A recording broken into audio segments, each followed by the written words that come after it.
Hello to all students. Next अपनी gland है adrenal gland. हम ह्यूमन फिजियोलॉजी पढ़ रहे हैं, उसमें एंडोक्राइन सिस्टम शुरू किया है और उसकी ग्रंथियां में कंप्लीट कर ली हैं। अभी है कुछ एड्रिनल ग्लैंड के बारे में पढ़ेंगे। इसको सुप्रा एड्रिनल ग्लैंड भी कहते हैं। ठीक है, ये वृक्क के अग्रभाग में पाई जाती हैं एड्रिनल ग्लैंड। और ओरिजिन कहाँ से होता है? एक्टोमेसोडर्मल होती है। इसकी ओरिजिन कैसी होती है? एक्टोमेसोडर्मल होती है, याद रखना है।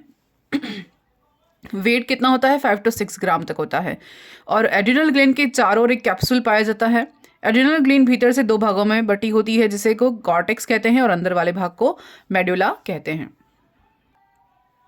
नेक्स्ट है बाहरी कॉर्टेक्स एड्रिनल भाग। ठीक है, एड्रिनल का बाहरी कॉर्टेक्स वाला भाग, इसकी उत्पत्ति मेसोडर्म से होती है। ये बहुत इंपॉर्टेंट है, ये है ना थोड़ा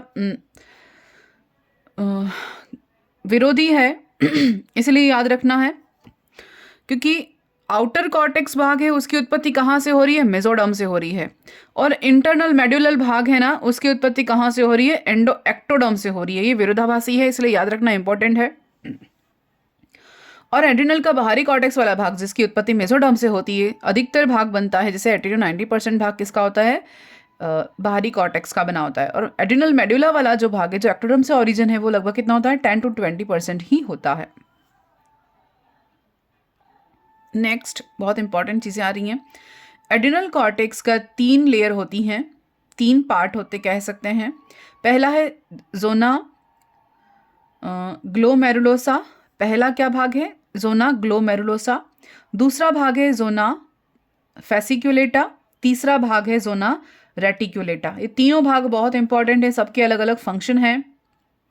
ठीक है, कॉर्टेक्स के 3 भाग हैं। फर्स्ट जो पार्ट है ना एड्रिनल कॉर्टेक्स बाहरी भाग, उसके 3 लेयर हैं, 3 पार्ट हैं। जोना ग्लोमेरुलोसा, जोना फेसिकुलेटा और जोना रेटिकुलेटा। और उसके बाद नीचे वाले पार्ट में अंदर वाला क्या क्या भाग है? मेड्यूला। ठीक है, अब कॉर्टेक्स के एक भाग के बारे में बात करेंगे। फर्स्ट है जोना ग्लोमेरुलोसा। इस भाग द्वारा मिनरल कॉर्टिकोइड का स्राव होता है। किस हार्मोन का स्राव होता है? मिनरलोकॉर्टिकोइड। इंपॉर्टेंट है, ये क्वेश्चन आते हैं, है ना। इस भाग के द्वारा कौन से हार्मोन का स्राव हो रहा है? मिनरलोकॉर्टिकोइड हार्मोन का सिक्रेशन हो रहा है। दूसरा भाग कौन सा है? Zona fasciculata. इस भाग से ग्लूकोकॉर्टिकोइड हार्मोन का सिक्रेशन हो रहा है। फेसिकुलेटा से ग्लूकोकॉर्टिकोइड, ग्लोमेरुलोसा से मिनरलोकॉर्टिकोइड। ये ध्यान रखना है। ठीक है, ये ग्लोमेरुलोसा से GM ऐसे याद रख सकते हैं, ट्रिक के अकॉर्डिंग याद रखना पड़ेगा क्योंकि बहुत सारी चीज़ें होती हैं। और फेसिकुलेटा में ग्लूकोकॉर्टिकोइड। ठीक है, ग्लूकोकॉर्टिकोइड, ग्लूकोसे से यू से ऐसे कैसे भी करके ट्रिक करके याद रखते हैं। तो ये दोनों हार्मोन हो गए। नेक्स्ट देखते हैं थर्ड कौन सा अपने पास? जोना रेटिकुलेटा। ये सबसे इन भीतरी भाग है, इनर पार्ट है। इस भाग के द्वारा सेक्स कॉर्टिकोइड का सिक्रेशन होता है। ठीक है, ध्यान रखना है। लिंग हार्मोन्स या स्टेरॉइड्स जो भी होते हैं वो किसके द्वारा स्राव होते हैं? रेटिकुलेटा से स्राव होते हैं, कॉर्टेक्स के थर्ड पार्ट से। लगभग 40 to 50 हार्मोन का सिक्रेशन होता है यहाँ से। लेकिन और इस सारे कंबाइंड रूप में सारे का जो घटक होता है ना सभी का, वो मेन कंपोनेंट क्या होता है? कोलेस्ट्रॉल होता है। इन्हें संयुक्त रूप से कॉर्टिकोइड्स कहते हैं। इन्हें क्या कहते हैं? संयुक्त रूप से कॉर्टिकोइड्स कहते हैं। और इनमें 7 से 8 हार्मोन ही सारे महत्वपूर्ण है, सारे 40 से 50 नहीं पढ़ने होते हैं। और सारे के सारे हार्मोन स्टीरॉइड नेचर के होते हैं। किस नेचर के होते हैं? स्टीरॉइड प्रकृति के होते हैं। हो गया ये। अब फर्स्ट पार्ट को एक एक करके डिटेल में देखते हैं। पहले तो देख लिया कि जोना ग्लोमेरुलोसा से मिनरलोकॉर्टिकोइड सिक्रेट होता है, फिर जोना फेसिकुलेटा से ग्लूकोकॉर्टिकोइड सिक्रेट होता है, और जोना रेटिकुलेटा से सेक्स कॉर्टिकोइड्स हार्मोन सिक्रेट होते हैं। लेकिन एक एक करके डिटेल पढ़ते हैं। मिनरलोकॉर्टिकोइड का कंपोजिशन क्या है और फंक्शन क्या है? तो ग्रुप ऑफ हार्मोन्स। मिनरलोकॉर्टिकोइड एक्चुअली क्या है? ग्रुप ऑफ हार्मोन है। और इनमें मुख्यतः कौन सा हार्मोन होता है? एल्डोस्टेरोन होता है। एल्डोस्टेरोन मेन इनका जो होता है हार्मोन, वो कौन सा होता है? एल्डोस्टेरोन। ठीक है, याद रखना है, बहुत इंपॉर्टेंट हार्मोन है, फंक्शन भी बहुत इंपॉर्टेंट है, और क्वेश्चन के पॉइंट ऑफ व्यू से भी बहुत इंपॉर्टेंट, एग्जाम में बहुत बार पूछा जाता है। एल्डोस्टेरोन नेफ्रॉन के DCT यानी डिस्टल कॉन्वोल्यूटेड ट्यूब्यूल और कलेक्टिंग डक्ट से सोडियम आयन को अवशोषित करते हैं और पोटेशियम का उत्सर्जन करते हैं। बहुत इंपॉर्टेंट फंक्शन है। एल्डोस्टेरोन का काम क्या है? डीसीटी और संग्राही नलिका, कलेक्टिंग डक्ट, है ना, वहाँ से क्या काम करते हैं, एल्डोस्टेरोन क्या करेगा, सोडियम को तो अवशोषित करेगा, ठीक है, यानी सोडियम आयन कहाँ जाएंगे, डीसीटी में चले जाएंगे इसकी प्रेजेंस में, और संग्राही नलिका में चले जाएंगे, और क्या रिलीज करेंगे, पोटेशियम आयन को रिलीज करेंगे, पोटेशियम को बाहर फेंक देंगे और सोडियम को अंदर ले लेंगे। ये बॉडी से इलेक्ट्रोलाइट्स का बैलेंस रखना, बॉडी के फ्लूइड को मेंटेन करना और ऑस्मोटिक बैलेंस को बनाए रखना और ब्लड प्रेशर को रेगुलेट करने का, ये सारा काम कौन करता है, ये एल्डोस्टेरोन करता है, ठीक है। इलेक्ट्रोलाइट बैलेंस करने का काम, बॉडी के फ्लूइड के वॉल्यूम को मेंटेन करने का काम, ऑस्मोटिक बैलेंस का काम और ब्लड प्रेशर को मेंटेन करने का काम कौन करता है, एल्डोस्टेरोन करता है। मोस्ट इंपॉर्टेंट फंक्शन है,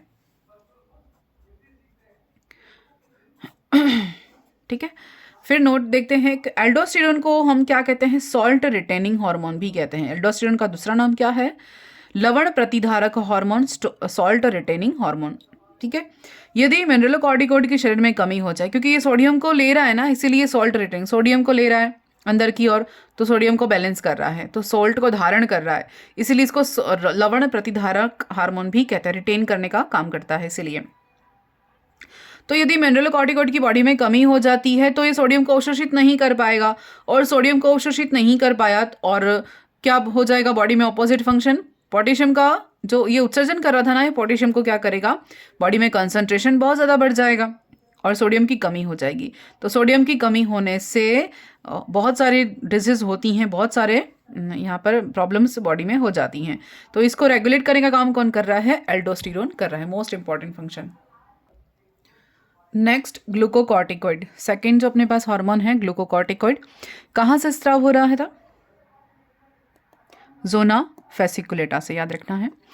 इसका नियंत्रण एसीटीएच के पास होता है, यानी ग्लूकोकॉर्टिकॉइड का नियंत्रण किसके पास है, एसीटीएच के पास है। एसीटीएच यानी कौन सा हार्मोन है, एड्रेनोकॉर्टिकोट्रोपिक हार्मोन, ठीक है।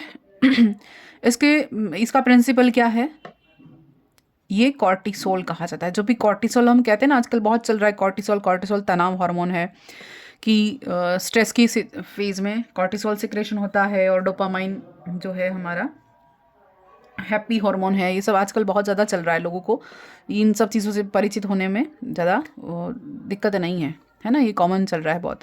तो ये ही कॉर्टिसोल है जो कहाँ से सिक्रेट हो रहा है, ग्लूकोकॉर्टिकॉइड से सिक्रेट हो रहा है। इसको जीवन रक्षक हार्मोन भी कहते हैं। तनाव की सिचुएशन में हमारे बॉडी को मेंटेन करने का काम कौन करता है, कॉर्टिसोल, ठीक है। जीवन रक्षक, लाइफ सेविंग हार्मोन कौन सा है, कॉर्टिसोल, लाइफ सेविंग हार्मोन कहते हैं कॉर्टिसोल को, ठीक है। अब देखते हैं यहाँ पे एक एक करके इसके function. Anti inflammatory hormone, anti inflammatory hormone यानी प्रदाह विरोधी हार्मोन है। यह क्या करेगा, डब्ल्यूबीसी के एक्शन को जॉइंट्स पर रोकता है, डब्ल्यूबीसी के एक्शन को जॉइंट्स पर रोकता है, इसलिए आर्थराइटिस के उपचार में उपयोगी है। कॉर्टिसोल हार्मोन कहाँ फंक्शन करेगा, डब्ल्यूबीसी के एक्शन को कहाँ पर रोकेगा, जॉइंट्स पर रोकेगा, ताकि आर्थराइटिस के उपचार में हमें सहायता मिलती है, ठीक है। फिर अंग प्रत्यारोपण, जब ऑर्गन ट्रांसप्लांट करते हैं ना, तो अंग प्रत्यारोपण के समय इनका उपयोग किया जाता है, इन कॉर्टिसोल दिया जाता है। क्यों, क्योंकि यह इम्यूनो सप्रेसिव एजेंट की तरह कार्य करता है।